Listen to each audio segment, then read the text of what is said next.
Olá, o canal Linha de Divisa está chegando no norte de Santa Catarina, litoral norte, é isso, Alexandre? Isso. É. No litoral norte de Santa Catarina, na cidade de Joinville, para bater um papo com o Alexandre Zabotti, latinizando, né, Alexandre, o sobrenome? É um sobrenome francês, ele acabou de me explicar, e a pronúncia normal seria Zabot, Zabot. Mas então, eu vou pedir para o próprio Alexandre se apresentar. Vocês que até agora assistiram o canal Linha de Divisa vão ter uma surpresa.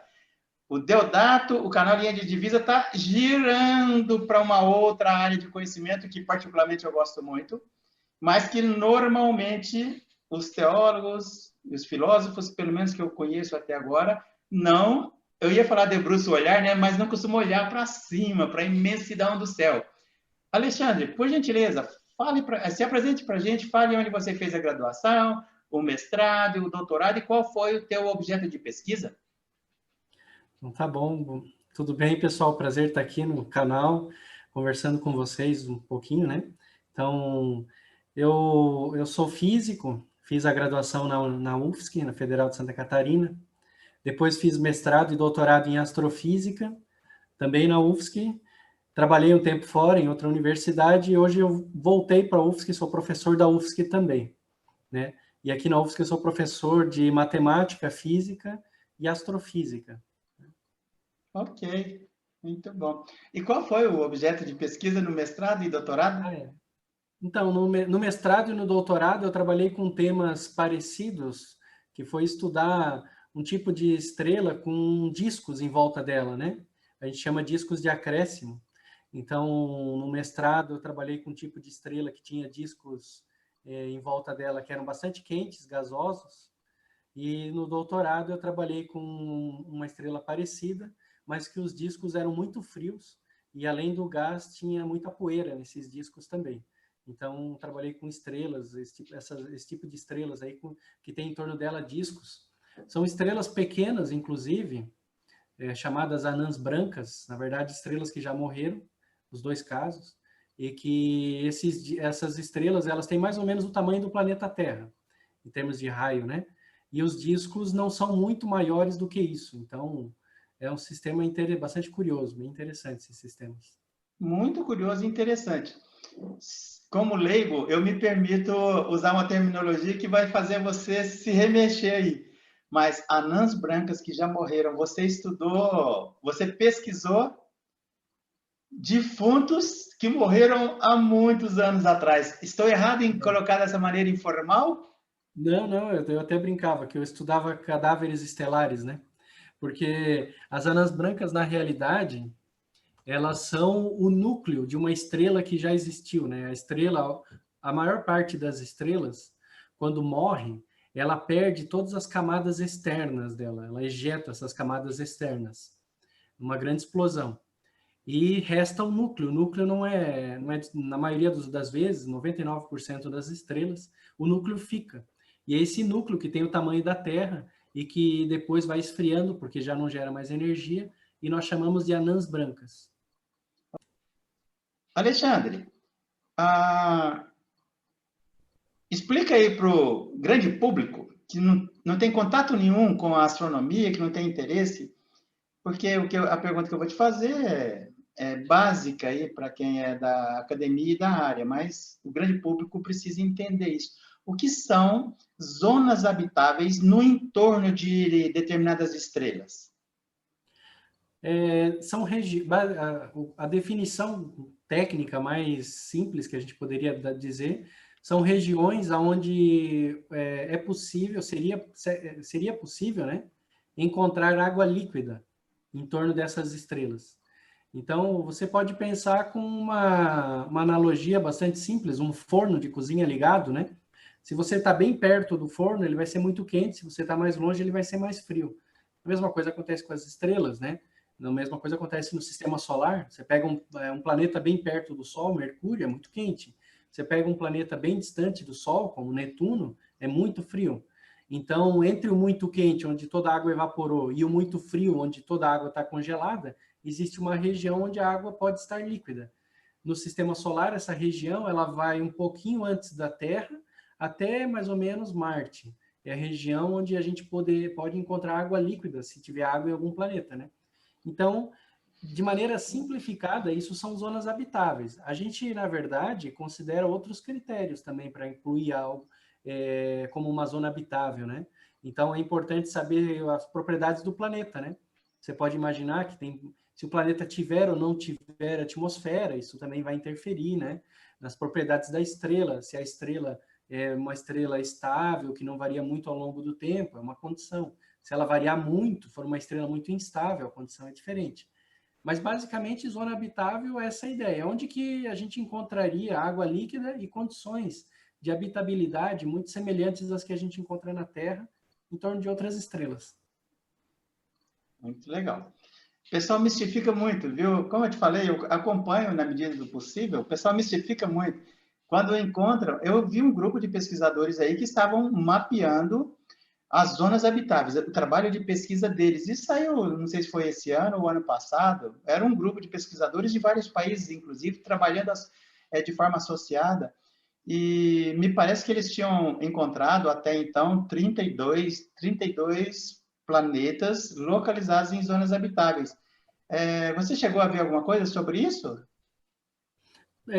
Sai sempre na mídia, não sei se o que eu vi foi exatamente a mesma pesquisa, né? Tem muitos grupos que pesquisam. Hoje a gente está chegando já perto de 50, 60 planetas que têm potencial de habitabilidade, né? Como eu te disse, os critérios podem variar de um grupo para o outro, inclusive, né? Às vezes um grupo considera que para ser uma zona, para um planeta estar na zona habitável, esse planeta também tem que ter algumas propriedades. Outros grupos não, pensam apenas nas propriedades da estrela. Então, mas o número, ele gira em torno disso daí que eu estou te falando, né? Esse número que você falou, 30 e tantos, aí algumas pessoas da área falam em 60, mas é nessa casa aí que a gente está falando hoje, né? Isso vai aumentar com o tempo, né? Sim, vai aumentando aos poucos, né? O universo é pequeno, né? Ô, Alexandre, me fala uma coisa. Isso significa, com toda a serenidade, sem muitas polêmicas, eu sei que depende de pontos de vista também. Primeiro, que a própria definição de vida. Segundo, a perspectiva que a gente tem, considerando estritamente, sob o ponto de vista estatístico, ela pode existir, na minha perspectiva, ou não em outros lugares, e não com os contornos, se ela tiver desenvolvida com os contornos que nós temos hoje. Mas qual é a tua leitura dessa probabilidade de existência de vida nas zonas habitáveis? Eu penso que, dadas as dimensões do universo, dimensão tanto espacial, eu falo em tamanho, né, de universo, dimensão em termos de números, quantas estrelas a gente tem, depois a gente pode citar, a gente pode falar de alguns números para as pessoas terem ideia, né? Quantas estrelas locais existem no universo. E, sobretudo, dimensão de tempo de existência do universo, é certo que já houve vida em outro lugar, que há vida em outro lugar e que ainda vai surgir vida em outros lugares, né? Eu diria que é certo. Eu Olha, vejo como certo. que interessante. É quase certo que há vida se é que a gente pode considerar em dimensão do tempo aí, é possível que tenha vida desenvolvida, inclusive? Sim, eu acho que é legal falar alguns números, né? Apesar de você estar, como você falou, você vinha numa linha mais de filosofia, mas não vai assustar ninguém a gente usar alguns números aí para poder exemplificar um pouco melhor isso, né? Então, vamos pegar alguns números aí para as pessoas entenderem por que eu estou falando isso. Primeiro, a questão do tempo, que eu acho que é uma das questões menos consideradas quando as pessoas pensam, porque as pessoas falam assim, o universo é enorme. As pessoas falam, o universo é enorme. Ele, com certeza mas ele também é muito antigo, em termos da vida. Então, a gente pode usar um número aqui, olha, a Terra, ela existe, a gente tem uma estimativa de idade da Terra de 4 bilhões e meio de anos. Vamos botar os números redondos. 4 bilhões e meio de anos. A gente sabe que a vida surgiu na Terra, certamente, menos de 1 bilhão de anos depois que ela se formou. Então, quando a Terra tinha 1 bilhão de anos, já existia vida na Terra. Isso é certo. As questões ainda estão ali, se foi 800 milhões de anos, 600 milhões de anos, mas é garantido que quando a Terra tinha 1 bilhão de anos, a vida já tinha se formado. Então, a gente pode dizer que a vida se forma rápido, se formou rápido no nosso planeta. Tá? Agora, como eu disse, a Terra tem 4 bilhões e meio de anos. Já o universo tem 14 bilhões e meio de anos. Então, coloca isso numa escala, eu digo numa reta mesmo. Imagina uma régua, aí a gente podemos imaginar uma régua 15 centímetros, mais ou menos isso. 1/3 dessa régua é o tempo que a Terra existe. E a vida surgiu bem no comecinho. Então, quantos pedacinhos antes na régua já poderia ter surgido vida em outros lugares? Ter surgido, ter se desenvolvido e se extinguido, inclusive. Tá? Então, em termos de escala de tempo, a gente teve muito tempo para surgimento e extinção de vida. Tá bom? Além disso, a gente pode agora pensar em termos de números. O planeta Terra, ele orbita uma estrela, o Sol, e a gente vive em uma galáxia, que é um conjunto dessas estrelas, a Via Láctea. Alguns números dão o número de estrelas na Via Láctea entre 200 a 400 bilhões de estrelas. E a gente estima que dessas 200 a 400 bilhões de estrelas, né, uma parte importante delas sejam como o Sol, e que tenham planetas em zonas habitáveis, como você disse. Para você ter ideia, a gente estima que metade das estrelas, como o Sol, tenham planetas em zonas habitáveis. Mas mesmo as estrelas que não são o Sol têm zonas habitáveis e podem ter planetas nessas zonas habitáveis. Então, nós estamos falando de algo na escala de centenas de bilhões de estrelas com planetas em zonas habitáveis. Talvez uma centena, talvez menos, talvez seja meia centena, 500 milhões de estrelas, mas ainda assim é muita estrela. Isso é uma galáxia, é a nossa galáxia, a Via Láctea. O universo, ele é constituído de muitas galáxias, né? As galáxias, elas formam grupos, que formam algumas estruturas maiores, que são aglomerados, que formam superaglomerados.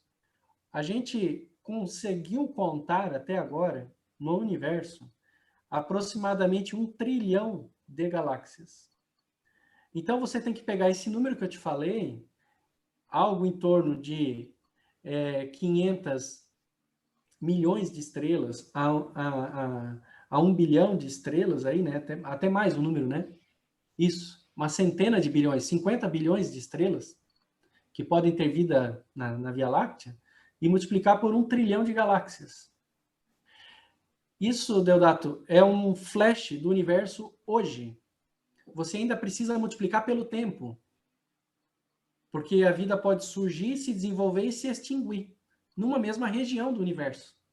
Então, ela pode surgir numa estrela hoje, que é o Sol. Amanhã o Sol morre, surge uma outra estrela nesse local do universo, com planetas habitáveis, onde surge vida. Então, a gente vai multiplicando esses números e a probabilidade fica gigantesca. Essa equação, esse exercício mental que eu estou fazendo com você, um físico que se dedicou muito ao estudo da vida, possibilidade de encontrar vida fora da Terra, um físico americano chamado Frank Drake. Frank Drake. Ele escreveu uma equação famosa chamada equação de Drake. Né? Drake seria o dragão em inglês, né? O sobrenome dele, né? Então, na equação de Drake, a gente vai ponderando todos os fatores necessários para encontrar vida. O fato é que quando você pensa em escala de universo, a probabilidade de encontrar vida em algum momento do universo, que não seja nós mesmos, seja outra vida, é praticamente certo, né? Por causa das escalas. Escalas de tamanho e escalas de tempo, né? E aí tem uma coisa que também é importante ressaltar, que seria os fundamentos da própria ciência, né? Hoje nós acreditamos num processo de surgimento da vida a partir de matéria inorgânica, né? Esse processo, não existe nenhuma razão para ele ser único da Terra. Se esse processo tivesse condições que só existem na Terra, ele seria muito estranho, né? Beiraria o miraculoso, né? Na realidade, é um processo que deve se repetir em qualquer ambiente que tenha as condições semelhantes às nossas, né? Então, não há motivo, eu vejo, assim, científico, para a gente não acreditar que não houve vida, que ainda há vida e que ainda vai haver vida além da nossa no universo, sabe? Quer dizer que se o Deodato estivesse num boteco tomando uma cerveja com o Alexandre e falasse para o Alexandre, Alexandre, eu aposto que, não sei qual seria, aliás, eu sei qual seria a minha aposta. Você apostaria que tem vida em outros planetas? Sim, Então, tenho não certeza. se esqueça, Alexandre, a gente está num boteco, apertei sua mão e falei assim, eu aposto. Você aposta que tem ou que não tem? Bom, depende, você vai querer que eu te prove ou você quer só saber o que eu acho? Não, você já me provou. Eu Não, gosto muito eu tenho de certeza, né? estatística, né? Você já me provou. Pelo menos Sim, para sim. mim. Assim, não assim, você não mostrou evidência, mas matematicamente você já me provou. Sim. Hoje, na astrofísica, uma das áreas mais ativas da astrofísica é uma área que a gente chama de astrobiologia, que é a busca por vida fora da Terra e tentar estudar as condições, né, em que essa vida pode se desenvolver. E a astrobiologia tem recebido um aporte muito grande de dinheiro aí recentemente, Ô, Alexandre, porque mas é você como você fugiu da aposta. Você aposta que tem ou que não tem? sério, tem. A partir de agora eu também vou apostar que tem. Muito bom, rapaz. Que interessante. Ah, eu já te falei, né, que embora eu seja da área de exatas, eu tenho dificuldade de enxergar as dimensões do universo. Dificuldade de, sei lá, matematicamente eu vejo todos os números, para mim isso é tranquilo, mas eu tenho dificuldade. Explica para a gente, para ver se a gente consegue visualizar bem, o que é uma unidade astronômica e qual é o tamanho do universo em unidades astronômicas. Se é que eu acho que ainda não é possível definir o tamanho. Eu acho que a dimensão. Aí você pode me corrigir, por gentileza. Se eu tiver errado, eu acho que dá para definir o tamanho a partir da estrela mais longe conhecida, em termos, não sei. O que é uma unidade astronômica? É bem complicado a gente tentar colocar na cabeça essa questão das escalas do universo, né? Tem no YouTube muitos vídeos que vão evoluindo, que vão crescendo em escala logarítmica e tal, para as pessoas tentarem entender, né? A gente pode citar alguns números, como você falou, né? A unidade astronômica é um deles, né? Então, a unidade astronômica é a distância entre a Terra e o Sol, né? Então, a distância média entre a Terra e o Sol. A gente pode converter essa distância para poder comparar com outras escalas do universo para o tempo que a luz leva para caminhar, para viajar essa distância, né? Então, como é uma distância muito grande, fica mais interessante a gente trabalhar com essas escalas aí, que seria tempos para a luz viajar, né? Então, hoje, essa distância de uma unidade astronômica, a distância da Terra ao Sol, a luz leva, eu vou arredondar os números aí, né? 8 minutos e alguma coisinha. Então, quando a gente vê o Sol, o que a gente está vendo aconteceu há 8 minutos atrás, né? Quando a gente vai para pensar agora em termos, isso era a distância da Terra ao Sol. Quando a gente pensa em termos de sistema solar, as distâncias elas passam a ser da ordem de 100 unidades astronômicas, arredondando as coisas, né? Então, nas fronteiras ali do que seria o sistema solar, nós estamos falando de 100, 150 unidades astronômicas. Ou Então, a seja, Terra... desculpe, ou seja, 100 a 150 vezes a distância da Terra ao Sol. Exato. Então, se a gente leva aí 8 minutos, se a luz leva 8 minutos para ir da Terra ao Sol, se ela vai ter que viajar uma distância 100 vezes maior, são 800 minutos, né? Então, são 800 minutos, nós já estamos falando aí de 12, 13 horas, alguma coisa assim, né? Para chegar nas fronteiras do sistema solar. Ou seja, estamos falando de mais ou menos lá de Plutão. Exato, é um pouco além de Plutão até, né? O cinturão de Kuiper e tal, né? Por ali.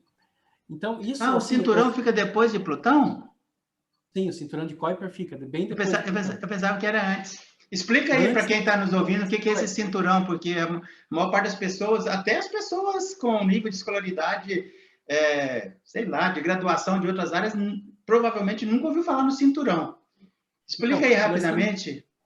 Nós temos dois cinturões no sistema solar, né? Nós temos o cinturão de asteroides, que fica entre Marte e Júpiter, né? Então, o sistema solar é assim: Mercúrio, Vênus, Terra, Marte, um cinturão de asteroides, depois Júpiter, Saturno, Urano, Netuno, Plutão, que não é mais considerado planeta, né? Foi rebaixado? Foi rebaixado. Mudamos a categoria dele, né? Depois de Plutão, mais um cinturão, que é o cinturão de Kuiper, que fica mais distante ainda, né? Então, ele, além de Plutão, né, é um cinturão que tem... O que é um cinturão? O que é um cinturão? O que tem no cinturão de Kuiper? Tem rochas com muita poeira e muito gelo. E ficam girando em torno do Sol? Uma órbita, exatamente, fazendo uma órbita como os planetas fazem, mas numa região onde há muitos destroços, assim, de pedaços de rocha com muito gelo, que é o cinturão de Kuiper. Uma possível nave conseguiria atravessar o cinturão? Não iria colidir? Porque ele é plano, né? Então é só ir por cima do plano, né? Ah, ele é plano? Ele é plano? Ele é Isso, ele é plano? plano. Sim, no Oh. mesmo plano de órbita dos planetas, né? Então, você tem o Sol, os planetas num plano. O cinturão de Kuiper e o cinturão de asteroides, eles estão juntos nesse mesmo plano, né? Você vai ficar assim, pô, esse cara é muito curioso, muito chato. Assim, ó, eu gosto de astronomia, sou um curioso, um amador, mas eu nunca tinha imaginado que as órbitas fossem planas. Eu pensava que cada planeta estava num plano diferente um do outro. Não, eles estão todos no mesmo plano, justamente por causa da maneira como o sistema se formou, que o sistema se forma, né? A teoria mais aceita é uma teoria, aliás, feita por um filósofo, não por um físico, né? A teoria de formação do sistema solar foi feita pelo Kant. E ele especulou, depois foi calculado, né? E foi mostrado que era assim mesmo, de fato, que a coisa acontecia. Então, você tem uma nuvem de gás que colapsa, e nesse processo, essa nuvem, inicialmente, ela está girando bem devagar. Mas quando ela colapsa, vai aumentando a velocidade de giro dela. E ela vai girando cada vez mais rápido e ficando cada vez menor. E nisso ela vai achatando, igual uma pizza. E aí, a partir daí, vão se formando planetas, e tudo se forma nesse plano. Nesse processo de formação do sistema planetário. Isso, em tese, se repetiria para todas as estrelas e seus respectivos planetas? Exato, isso a gente já conseguiu observar com telescópios, fazer imagens, porque esses discos são muito grandes, muito maiores do que as estrelas, né? Então, o Sol no próprio sistema solar, ele é um pontinho comparado com as distâncias, né?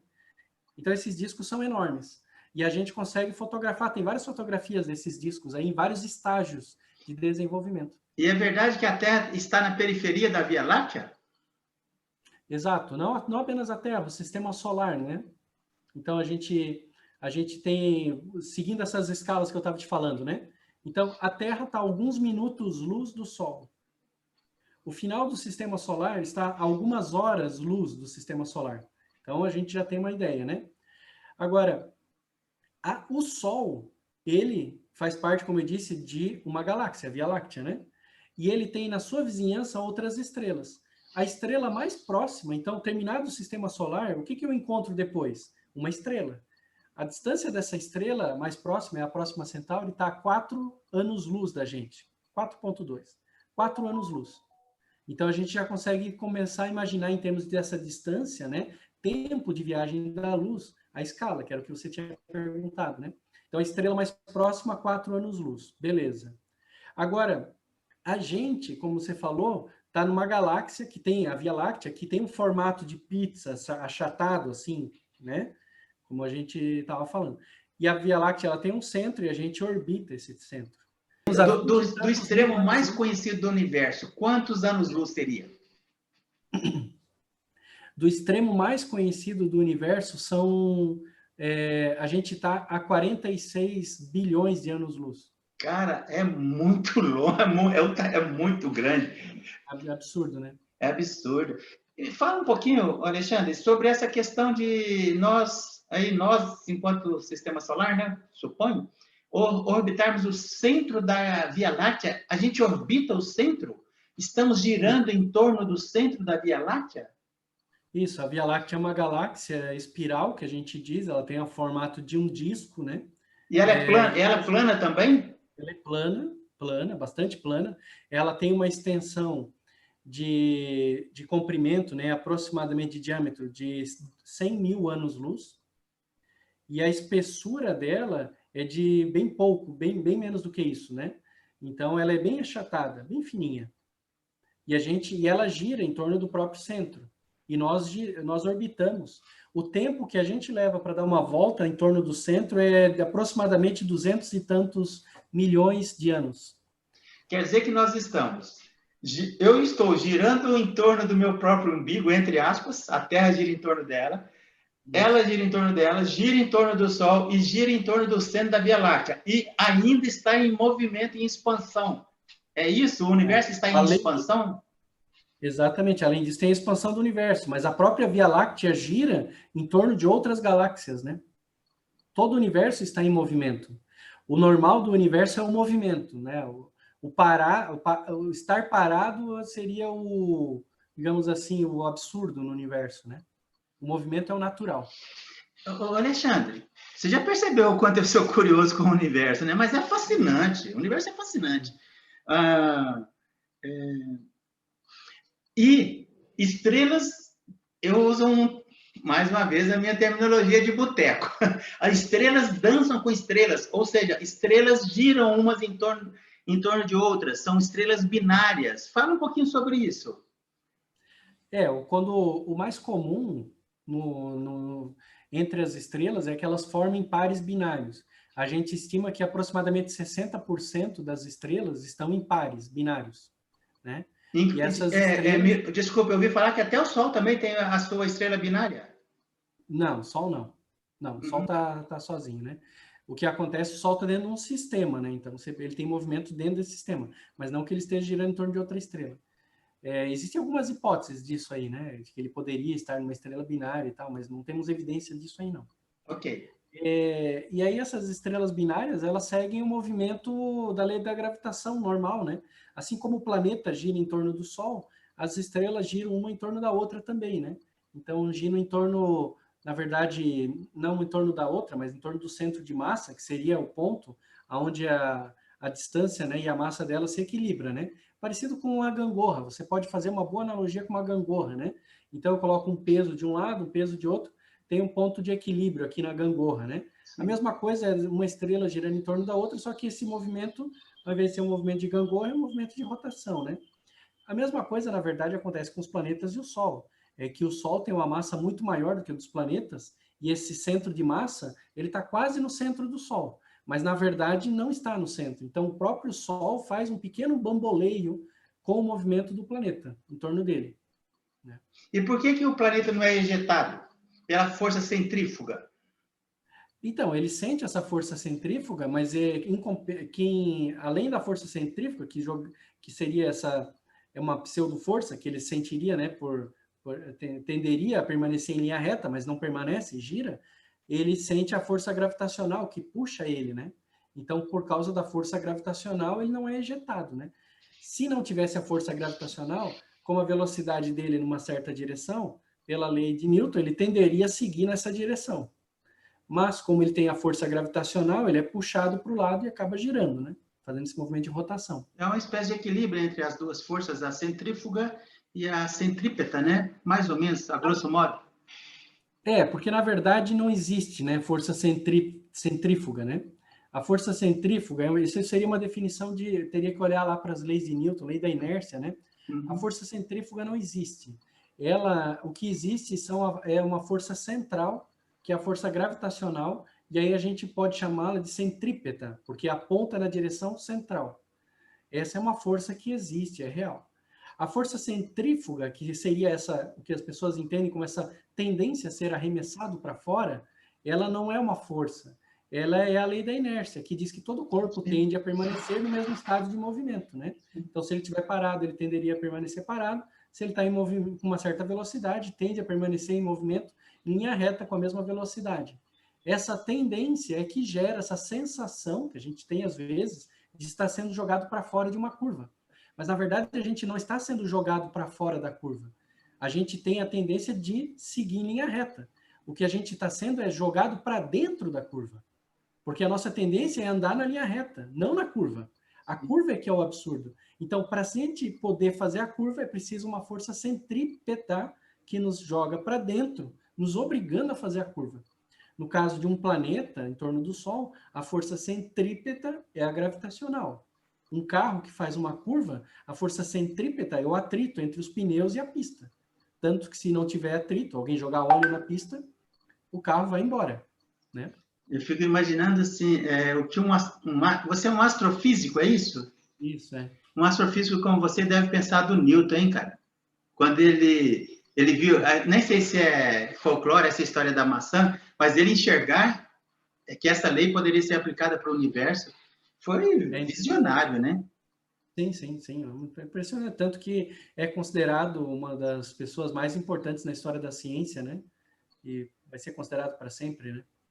E ele era um homem que acreditava em Deus.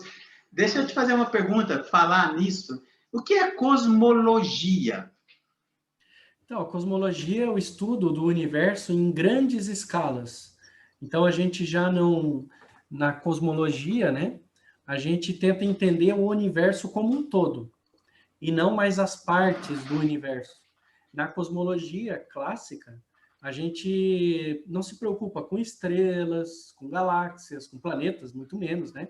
A gente tenta entender o universo como se ele fosse uma distribuição de matéria e como essa distribuição vai evoluir com o tempo. Esse é o estudo da cosmologia mais clássica. É uma ciência exata? Antigamente não era. A cosmologia, ela antigamente, ela estava muito mais próxima do ramo da filosofia da ciência, inclusive, talvez uma filosofia da natureza, mas não era física, né? Não era Tem um física no amigo sentido. filósofo que falou que a cosmologia foi ejetada da filosofia. Exato. E pousou na física, né? Poderia completar, então, né? Ela foi ejetada da filosofia e pousou na física. E esse ejetar e pousar aconteceu aproximadamente ali pelos anos de 1900. A partir de 1900, a cosmologia chegou na física e ela chegou para valer na física a partir da década de 20, na verdade. Depois da teoria da relatividade geral do Einstein, aí ela chegou para valer na física e se assentou. E quando ela chegou na física, ela se valeu muito da astrofísica. Então a cosmologia veio como uma ciência externa, chegou na física e começou a usar resultados da astrofísica. Vamos explicar. Então as pessoas tinham ideias de como deveria ser o universo. Você falou do Newton. O Newton tinha uma cosmologia dele. O Newton acreditava que o universo era infinito em extensão e em tempo também, eterno, né? E que esse universo ele era estático, que na média ele não mudava, as propriedades do universo não mudavam no tempo. Então, se você pegasse uma regiãozinha do universo e olhasse hoje, tirasse algumas propriedades ali, número de estrelas, massa, temperatura, mede algumas propriedades. Volta daqui 10 bilhões de anos, vai ser a mesma coisa. O Newton acreditava que o universo era estático. Mas ele não tinha evidência nenhuma física para defender esse modelo, né? Esse modelo era conveniente para o modelo de física que ele tinha. A partir de 1900 da década de 20, os astrofísicos eles descobriram que as galáxias estavam se afastando de nós. Todas as galáxias tendiam a se afastar de nós, com uma ou outra exceção que podia ser bem explicada. Mas, no geral, as galáxias se afastavam de nós. Então, isso foi explicado através da física, com a relatividade geral do Einstein. E a ideia do universo em expansão.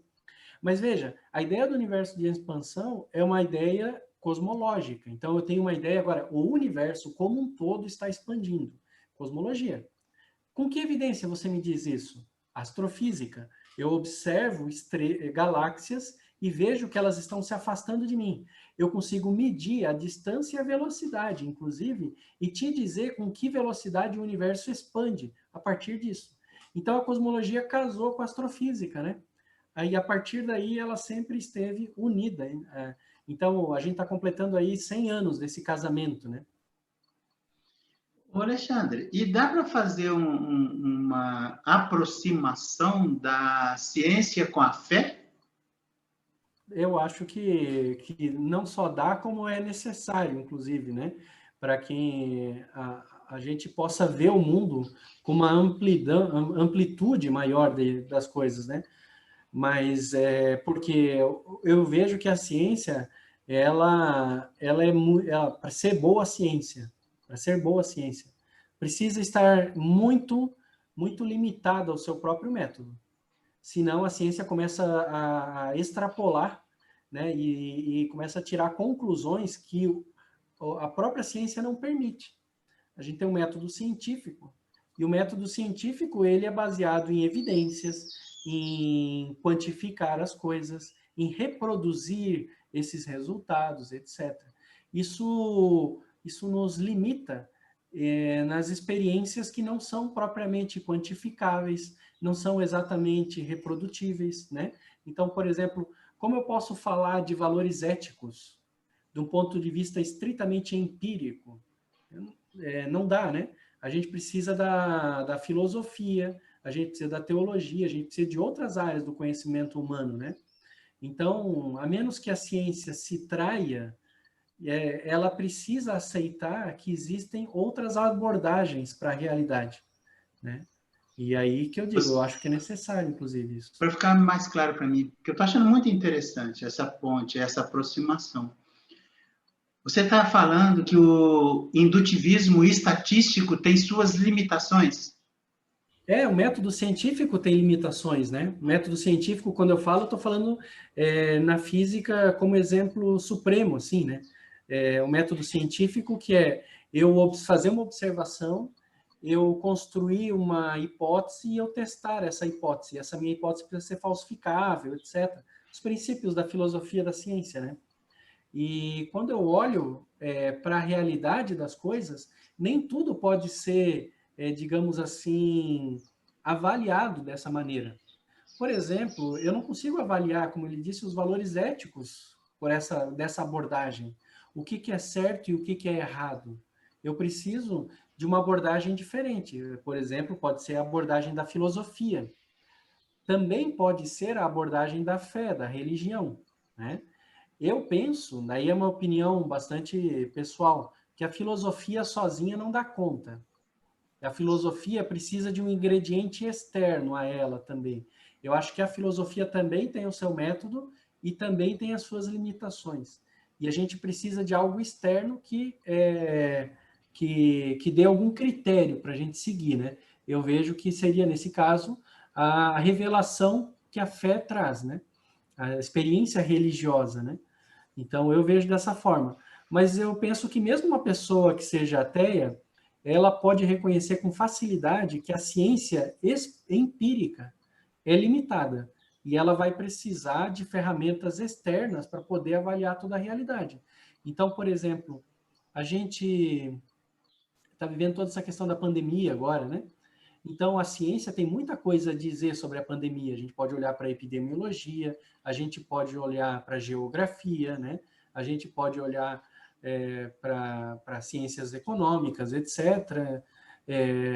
Só que ainda assim fica em aberto toda a questão política, que está muito mais próxima à filosofia, da ética, do que da ciência.